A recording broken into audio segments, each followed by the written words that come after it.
لوگوں اپنے پروردگار سے عاجزی سے اور چپکے چپکے دعائیں مانگا کرو، وہ حد سے بڑھنے والوں کو دوست نہیں رکھتا، اور ملک میں اصلاح کے بعد خرابی نہ کرنا، اور اللہ سے خوف رکھتے ہوئے اور امید رکھ کر دعائیں مانگتے رہنا، کچھ شک نہیں کہ اللہ کی رحمت نیکی کرنے والوں سے قریب ہے۔ اور وہی تو ہے جو اپنی رحمت یعنی بارش سے پہلے ہواؤں کو خوشخبری بنا کر بھیجتا ہے،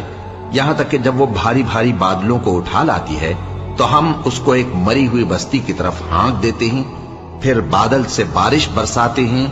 پھر بارش سے ہر طرح کے پھل پیدا کرتے ہیں۔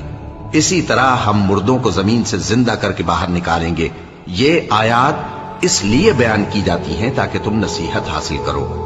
اور جو زمین پاکیزہ ہے اس میں سے سبزہ بھی پروردگار کے حکم سے نفیس ہی نکلتا ہے، اور جو خراب ہے اس میں سے جو کچھ نکلتا ہے ناقص ہوتا ہے۔